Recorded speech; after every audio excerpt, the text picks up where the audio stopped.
তো আমাদের Meghalaya ride start হয়ে গেছে। মেঘালয় রাইডের আগের এপিসোডে আমরা বেঙ্গল ছেড়ে আসামে ঢুকি অ্যাপ্রক্স 5টা থেকে 6টার কাছাকাছি। তারপর থেকে যে কন্টিনিউ বৃষ্টি চালু হয়েছে ভাই, সে কি বলবো, পুরো ঘাড় ফাটা বৃষ্টি, মানে ভিজে পুরো ডাক পাখি হয়ে গেছি। রাত্রি 12:30টার সময় যেমন তেমন করে একটা হোটেল জোগাড় করেছিলাম। হোটেলটা মনে হচ্ছিল হোটেল কম ওইও রুম বেশি, তেমন করে একটা রাত্রি কাটালাম। কাটানোর পর কী করলাম, কোথায় গেলাম, সেটা কি এখানেই বলে দেবো? তো ভিডিওটা দেখো, আই থিঙ্ক সব বুঝিয়ে যাবে।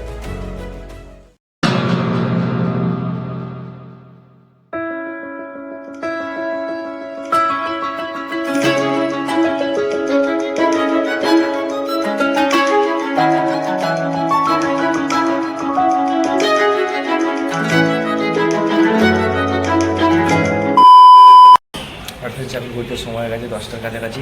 খাওয়া দাওয়া করা কমপ্লিট। দেখতে পাচ্ছি ব্রেকফাস্ট, পরোটা অর্ডার করেছিলাম, আর তারপরে আছে চা। চা খেয়ে লাগেজ প্যাকিং করা কমপ্লিট। এবার এখান থেকে বেরোবো। এখন ডিস্টেন্স আমরা যাব শিলং। শিলংয়ে যাবো। শিলংয়ে যেতে যেতে গুয়াহাটি হয়ে শিলং ঢুকবো। শিলংয়ের আশেপাশে যা সাইট সিন আছে করতে করতে আবার শিলংয়ে হোস্টেলে যাবো। তো চলো ডাইরেক্ট তোমাদের সাথে মোটরসাইকেল সেটা গিয়ে দেখা হচ্ছে। কালকে গুয়াহাটি থাকলে খুব ভালো হতো ভাই।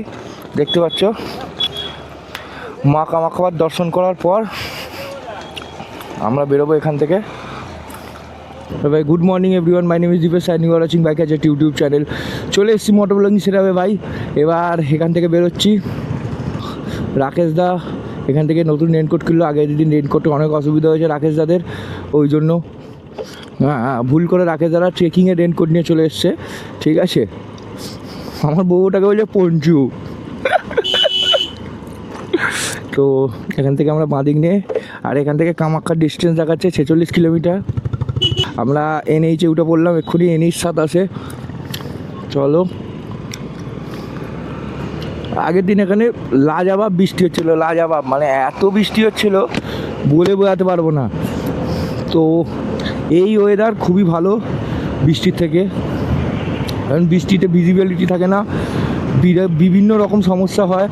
তো চলো, আমাদের বেরোনোর কথা ছিল সকাল 8টায়, সেখান থেকে হয়ে গেছে 10:30।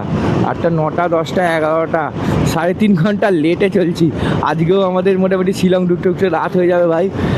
দেখো রাইডে এই সব জিনিসপত্রগুলো হয়, আর ইভেন আমরা রাইড করলে প্রত্যেক বাড়ি দেখেছি লেটই হয়ে যায়। কোনোবারও এমন হয়নি যে তাড়াতাড়ি হয়ে গেছে, সময়ের আগে আমরা বেরিয়ে পড়ছি, রেডি হয়ে গেছি। এটা হয় রাইডে গেলে, এটা হয়। আমরা ফুল টু চার্জ আপ হয়ে আছি এখন, কারণ কালকে রাত্রিরে ধকলটা এতটা পরিমাণে ছিল না, বৃষ্টিতে ভিজে আরোই বেশি অবস্থা খারাপ ছিল। আমাদের জুতো পুরো ভিজে গেছে। আমরা ক্রক্স পরে রাইড করছি, জানি না দেখতে পাচ্ছ নাকি। আমরা পুরো ক্রক্স পরে নিয়েছি দুজনেই, আর বুট গাড়িতে বেঁধে নিয়েছি, কারণ বুট পুরো ভিজে গেছে। আর ভিজে বুট পরে আমার মতে রাইড করা উচিত নয়, এই জন্য সবসময় এরকম একটা ক্রক্স ক্যারি করবে। আমার মতে ক্রক্স পরে গাড়ি চালানো একটু রিস্ক, সবসময় রাইডিং গিয়ার পরে গাড়ি চালানো উচিত। ভিডিওটা দেখে যদি এতদূর পর্যন্ত দেখে ভালো লেগে থাকে তো অবশ্যই একটা লাইক করো। তোমার ভাইকে এরকমভাবে সাপোর্ট করো ভাই, তোমাদের সাপোর্টের খুব দরকার। তোমরা সাপোর্ট করলে এরকম ভিডিও কন্টিনিউ আসতে থাকবে। তোমরা লাইক করে দিয়ে একটু সাপোর্ট করো, তো আমি মোটিভেট পাই ভাই। আর আমি মোটিভেট পেলে তোমাদের জন্য এরকম দারুণ দারুণ কন্টেন্ট নিয়ে আসতেই থাকবো। পাহাড়ের রেঞ্জটা দেখতে পাচ্ছ, ওদিক থেকে পুরো চালু হয়েছে, কি সুন্দর লাগছে, দারুণ দারুণ। চেরাপুঞ্জিতে গেলে আরও বড় বড় পাহাড় আছে, ঠিক আছে। চেরাপুঞ্জি শিলংয়ে আরও সুন্দর সুন্দর ভিউ দেখো। আর যদি এরকম ক্লিয়ার ওয়েদার থাকে তাহলে তো আর ভাই বলারই নেই, আলাদাই লাগবে, আলাদাই সুন্দর লাগবে।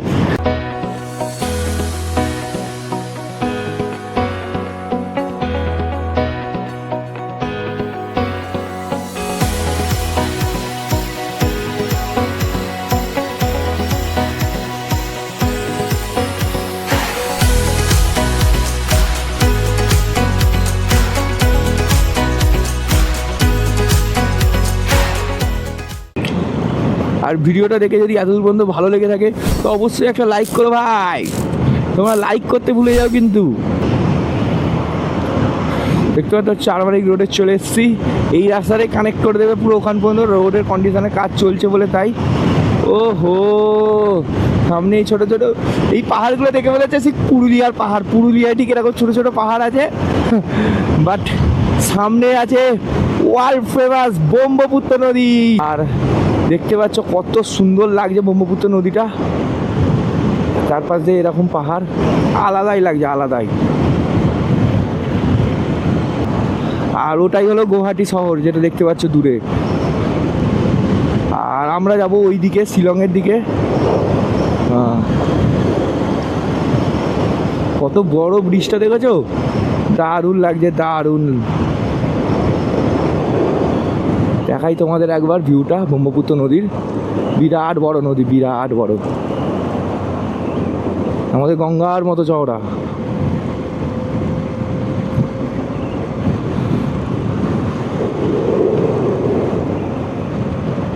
এখানে দাঁড়িয়ে দুই একটা ফটো তুলবো ভাবছি।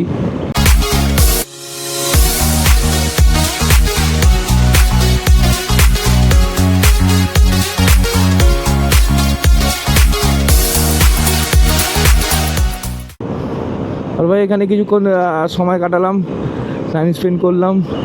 আর এই দিক থেকে আরও ভালো লাগে, সুপার লাগছে এদিক থেকে ভিউটা,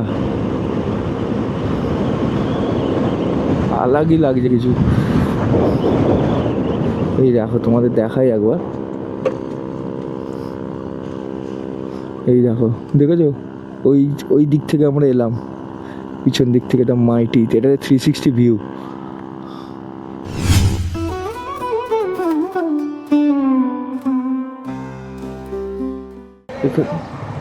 এখান থেকে আমাদের পাহাড়ের উপরে যেতে হবে মা কামাখ্যা দেবীর দর্শন করার জন্য। হ্যাঁ এই তো রাস্তা, এবার থ্রিলিংটা আসবে নাকি? এতক্ষণ ধরে মজা আসছিল না বলো, পাহাড়ে না উঠলে ঠিক মজা আসবে না। ডিবি এবারে মনে হচ্ছে পাহাড়ে উঠছি নাকি? ঠিক আছে, ঠিক আছে, পাহাড়ে এসছি মনে হচ্ছে না। অনেকক্ষণ মানে বিগত দুদিন ধরে কন্টিনিউ অকাত্য পরিশ্রম করার পর ফাইনালি আজকে পাহাড়ে উঠতে পারছি, মানে আরও 2-3 দিনও উঠবো। ঠিক আছে, বিগত 2-3 দিন আমরা পাহাড়েই থাকবো এরকম। হ্যাঁ এই দেখো কি সুন্দর ড্রয়িং করেছে, দেখেছো?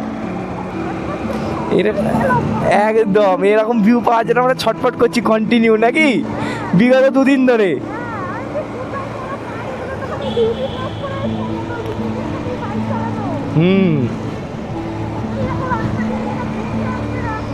কন্টিনিউ এবার পুরো থ্রিলিং হয়ে থাকে, থ্রিলিং ব্যাপার স্যাপার থাকবে নাকি?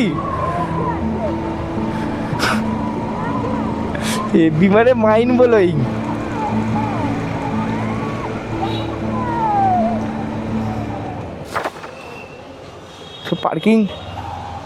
পার্কিং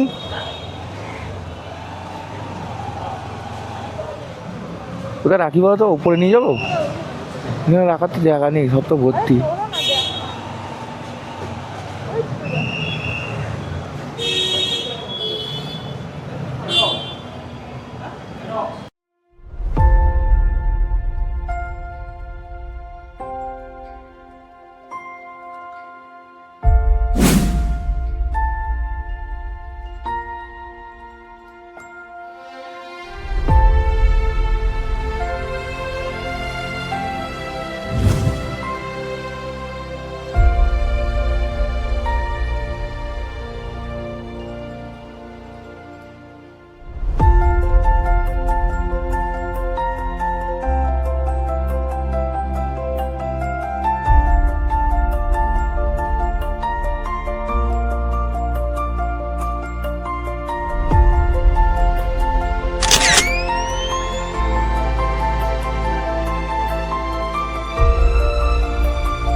গাড়ি বন্ধ করে দিচ্ছে নামার জন্য।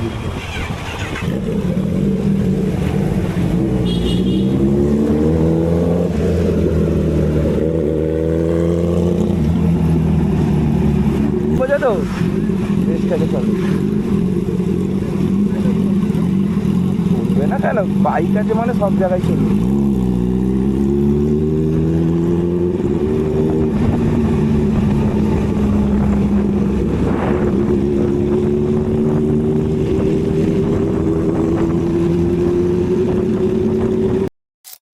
ঘড়িতে সময় গেছে অ্যাপ্রক্স 3টের কাছাকাছি দেখতে পাচ্ছ। আমরা খাওয়া দাওয়া অর্ডার করে দিয়েছি আর কামাখ্যা মন্দির ঘোরা কমপ্লিট। আমাদের প্রায় 2 ঘন্টার মতো সময় লাগিয়ে গেল কামাখ্যা মন্দির ঘুরতে ঘুরতে। সবাই খুব টায়ার্ড, সবাই এখানে বসে দেখতে পাচ্ছ খাওয়া দাওয়া করছে। আর এই আমার মিসেস। মন্দির ঘোরার এক্সপিরিয়েন্স কেমন? ঠিক আছে, খুব ভালো। তো মন্দির ঘোরা অলমোস্ট কমপ্লিট। আর এখানে লাঞ্চ করতে বসেছি, লাঞ্চ করবো। লাঞ্চে অর্ডার করেছি পুরি আর সবজি, আর তো কিছু পাওয়া যায় না, তো পুরি সবজি খাবো এখান থেকে, খেয়ে দিয়ে বেরোবো শিলং। আর রুটিও পাওয়া যায়, রুটি খাবো না। তো শিলং এই কামাখ্যা মন্দির থেকে একটুখানি নেবেই হোটেলটা, ভালো খারাপ নয়। আর এখান থেকে আমাদের যে হোটেল বুকিং আছে শিলংয়ে প্রায় 68 কিলোমিটার মতো রাস্তা। মিডিলে যেতে যেতে উমিয়াং লেক হয়েও যাব আমরা, উমিয়াম লেক ঘুরবো, ঘুরে তোমাদের দেখাবো। তো চলো খাওয়া দাওয়া করে নিই, খাওয়া দাওয়া করে আবার মোটর সেটা থেকে দেখা হচ্ছে তোমাদের সাথে।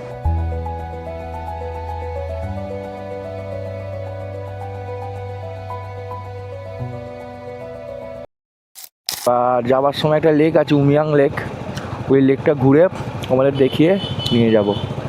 তো চলো ভিডিওর সাথে থেকো ভাই।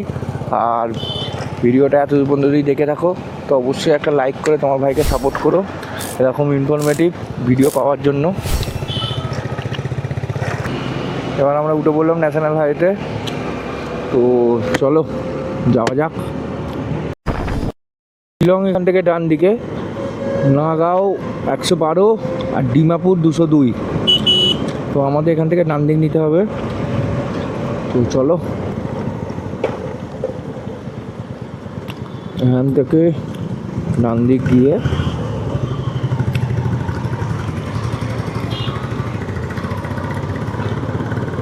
এটা ন্যাশনাল হাইওয়ে 6 হতো। শিলং 80 কিলোমিটার, শিলচর 293 আর সোহা 127। সোহা মানে চেরাপুঞ্জি। চেরাপুঞ্জি আমরা যে চেরাপুঞ্জি বলি, তো মেঘালয়ের রাজধানী চেরাপুঞ্জি। চেরাপুঞ্জির নামটা চেঞ্জ হয়ে এখন হয়ে গেছে সোহা। তুমি চেরাপুঞ্জি দেবে গুগল ম্যাপে, দেখবে সোহা দেখাবে। তো চলো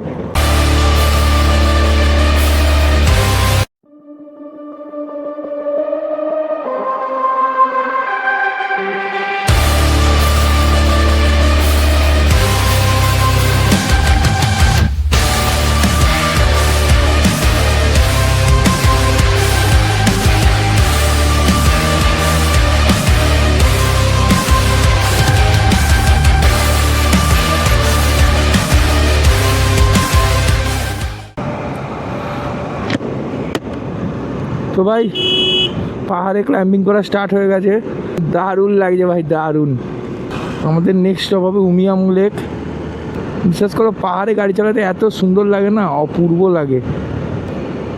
আমি তোমাদের যেমন সিকিমে বড় বড় পাহাড় দেখিয়েছি, উঁচু উঁচু পাহাড়, এখানে কিন্তু অত বড় বড় উঁচু উঁচু পাহাড় নেই, কিন্তু পাহাড়ে একটা রেঞ্জ আছে। আর হাইওয়ে দারুণ, চুম্বেশ্বরী রাস্তা, পুরো চুম্বেশ্বরী, কিছু বলার নেই। আর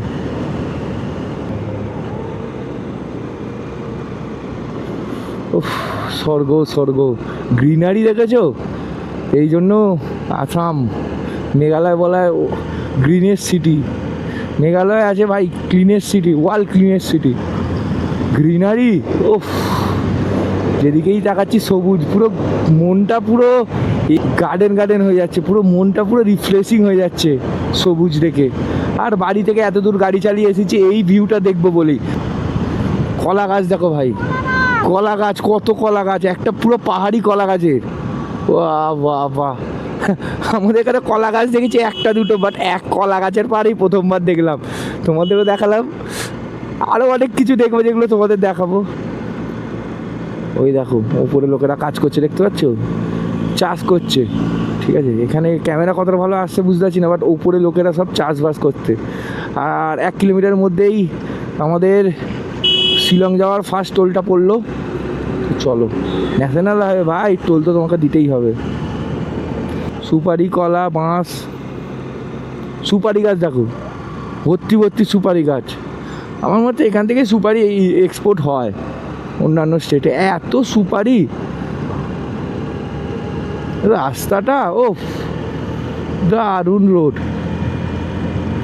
রোড ভাই এ ক্লাস, পুরো সুপারি গাছ, ওই পুরো দূরে পুরো সুপারি গাছের লাইন। আরে এত সুপারি গাছ একসাথে আমি কোনোদিনও দেখিনি ভাই, এই প্রথমবার দেখছি মেঘালয়ে এসে। আর একটা কি বলতো, জীবনে না কিছু কিছু সময় কিছু কিছু জায়গায় দাঁড়িয়েও যেতে হয়, দাঁড়িয়ে পিছন দিকে ঘুরে তাকানো উচিত যে জীবনে আমরা কি করলাম, এই যে সারা জীবন কাজ করে কি করলাম। কিছু কিছু মানুষ আছে যারা জীবনে কোনোদিনও ঘুরতেই যায়নি, আমি তাদেরকে উদ্দেশ্য করে বলছি না, বাট আমার মতে অন্তত একবার নেচার থেরাপি নেওয়া উচিত মানুষের। তোলটার কি নাম আমি জানি না ভাই।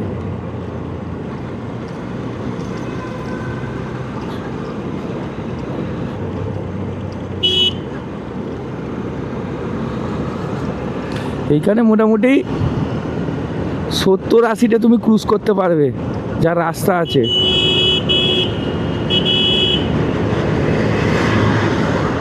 মানে আমার গাড়িতে ক্রুজ করাটা একটু টাফ, ডিফিকাল্ট, বাট আমাদের কাছে যদি সেরকম এসেনশিয়াল বাইক থাকে অবশ্যই করতে পারবে। 70-80তে ক্রুজ করা কোনো ব্যাপার নয় এখানে। ও ভ্যালিটা দেখো, যত দূর চোখ যাচ্ছি পাহাড় আর পাহাড়। ঠিক মুখ থেকে একটাই আওয়াজ বেরোচ্ছে, ইয়ে।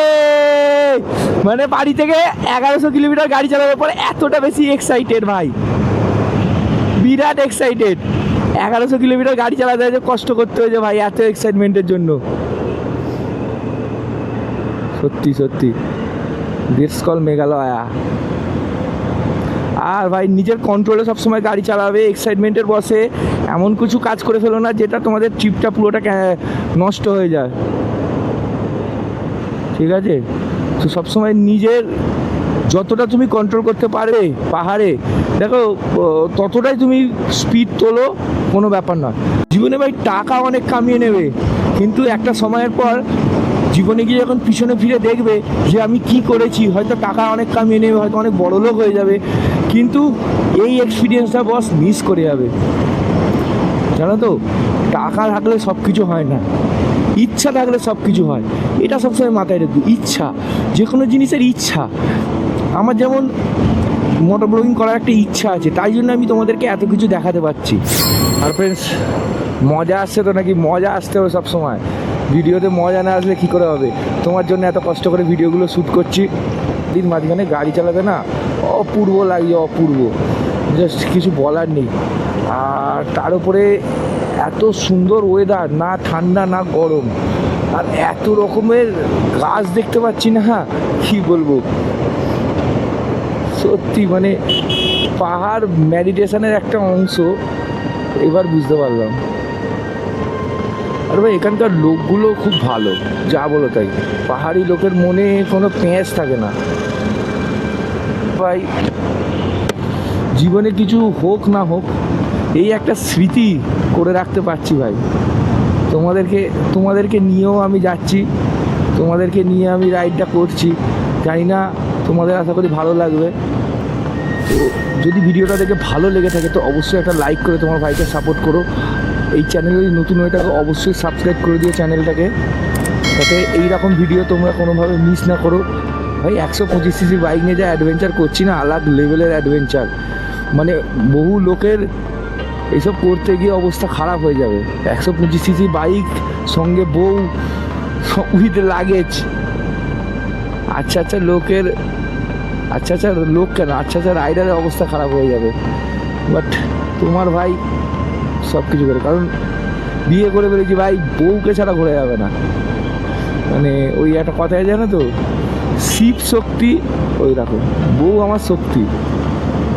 কিছু কিছু সময় উইকনেসও হয়ে যায়, সেটা পরের ব্যাপার। বাট বউ থাকলে একটা মনে ভরসা থাকে, আর নাহলে একা থাকলে তো একটু চাপ। তো যেখানেই যাই, নেক্সট টাইম থেকে আমি আমার বউ সোলো ট্রাভেল করবো, দেখতে পাবে। তো চেষ্টা করব তোমাদেরকে আরও নেক্সট লেভেলের কিছু অ্যাডভেঞ্চার করে দেখানো। তো চলো যাই। এখন এখান থেকে শিলংয়ের ডিস্টেন্স প্রায় 44 কিলোমিটার মতো, 1 ঘন্টার মতো লাগবে দেখাচ্ছে ঘড়িতে। তো চলো যাব, গিয়ে তোমাদের সাথে কথা বলবো আরও। Famous উমিয়াং lake. ওকে, এই হলো সেই ফেমাস উমিয়াং লেক।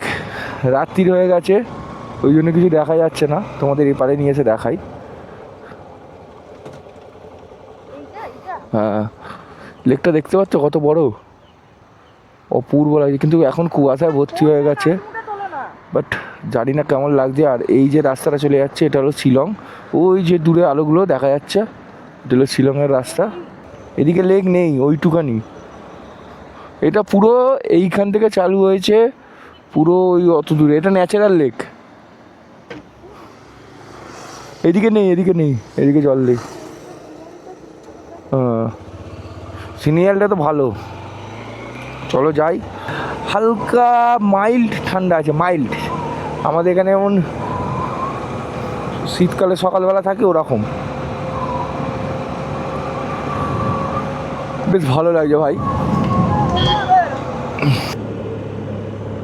মানে লেন মানে এটা গাঁড়া বাজারি করলে গাঁড়ে চলে যাবো, তার জন্য করা আছে। উমিয়াং লেকটা এখান থেকে জলটা ভর্তি করে রেখে দিয়েছে, আর এটা হলো ড্যামটা। যখন নদীর জল বেড়ে যায় তখন এটা দিয়ে জল ছেড়ে দেয়। দেখেছো নিচে কীরকম ভাই।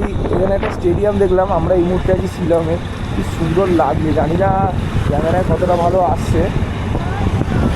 শিলং স্পোর্টস অ্যাসোসিয়েশন স্টেডিয়াম, শিলংয়ের স্পোর্টস অ্যাসোসিয়েশনের স্টেডিয়াম এটা, দেখতে পাচ্ছ। আর আমরা শিলং সিটিটা একটু ঘুরছি রাত্রিবেলা।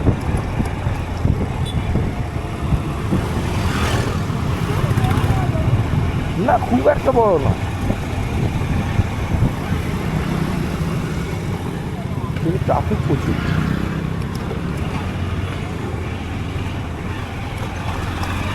পুলিশ টুলিশ নেই না এখানে, কোথাও লোক নিজেদের মতো যায়, নিজেদের মতো আসে। সময় গেছে অলমোস্ট 8টার কাছাকাছি, আর আমরা হোমস্টেতে চলে এসেছি অলমোস্ট। বাট আমাদের হোমস্টেটা এই গাছের পিছনে, ঠিক আছে, তোমাদের নিয়ে গিয়ে দেখাই। আর ভাই রাস্তা দেখেছো এইরকম খাড়াই উঠে যাচ্ছে, এটাই তো পাহাড়ের মজা।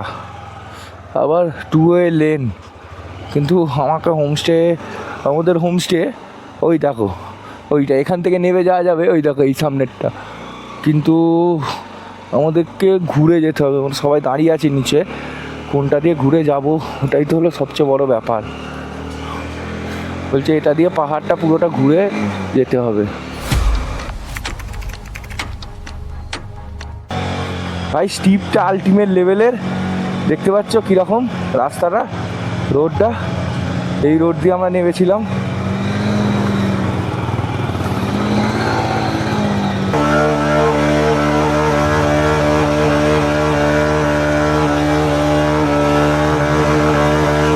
গাড়িটা স্টার্ট করি, গাড়ি স্টার্ট হচ্ছে না, এক সেকেন্ড।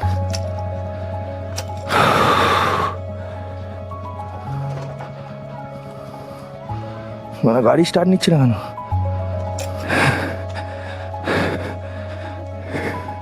কি হলো?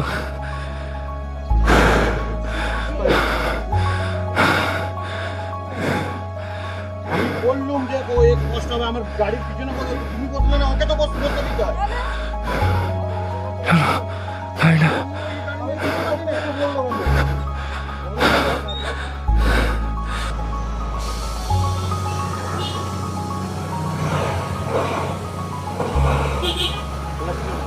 क्लच प्लेट गया, चेंज हो जाएगा आज।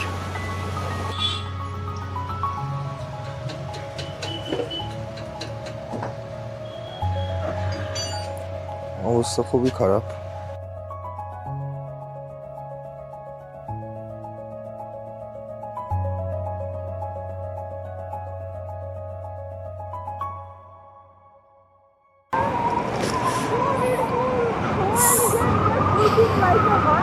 So beautiful, so elegant, just looking like a wow. Football খেলার গ্রাউন্ডটা দেখো ভাই, ওফ।